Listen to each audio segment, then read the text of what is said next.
தற்போது கிடைத்துள்ள அண்மை செய்தியாக பார்த்து வருகிறோம். திண்டுக்கல் மாவட்டம் பழனியில் 9ஆம் வகுப்பு மாணவனை வட மாநில நபர் ஒருவர் கையை பிடித்து இழுத்து செல்லும் காட்சியானது வெளியாகிய நிலையில் இது கடத்தல் முயற்சியா என பல்வேறு கோணங்களில் போலீசார் விசாரணை மேற்கொண்டு வருகின்றனர். இதுகுறித்தான கூடுதல் விவரங்களோடு இணைகிறார் நமது செய்தியாளர் சபரி. வணக்கம் சபரி, கூடுதல் விவரங்களை பதிவு செய்யலாம். வணக்கம் ரவீனா. பழனி அருகே மயிலாடும்பாறை வள்ளி நகரைச் சேர்ந்த சுரேந்தர் என்பவரது மகனான தனியார் பள்ளியில் படிக்கும் 9ஆம் வகுப்பு மாணவன் வீட்டிலிருந்து பள்ளி வேனில் செல்வதற்காக சென்று கொண்டிருந்த போது அங்கு வந்த வட மாநிலத்தை சார்ந்த ஒருவர் சிறுவனை கையை பிடித்து தரதரவனை இழுத்து கடத்தி செல்ல முயன்றுள்ளார்.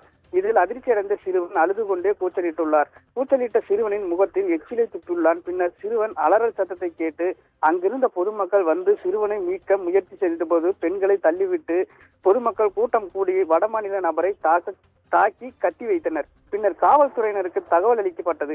சம்பவ இடத்திற்கு வந்த போலீசார் விசாரணை செய்ததில் வடமாநில இளைஞர் அசாம் மாநிலத்தைச் சேர்ந்த கனு சர்க்கார், வயது 33 என்பது தெரியவந்தது. அடுத்து வடமாநில இளைஞரை அடிவாரம் காவல் நிலையத்துக்கு விசாரணைக்காக அழைத்துச் சென்றனர். இந்த நிலையில் போலீசார் அங்கிருந்த சிசிடிவி காட்சிகளை ஆய்வு செய்த நிலையில் சிறுவன் கூறியதாவது உண்மை என தெரிய வந்துள்ளது. அந்த காட்சிகளில் சிறுவனை கையை பிடித்து இழுக்கும் போது சிறுவன் சிசிடிவி காட்சி உள்ளது என்றும் எங்கள் அப்பா போலீஸ் என்றும் கூறிய காட்சிகள் பதிவாகி உள்ளது. பள்ளிக்கு சென்ற சிறுவனை வடமாநில இளைஞர்கள் கடத்தி சென்ற சிசிடிவி காட்சிகள் வெளியாகி பரபரப்பை ஏற்படுத்தியுள்ளது. ரவீனா,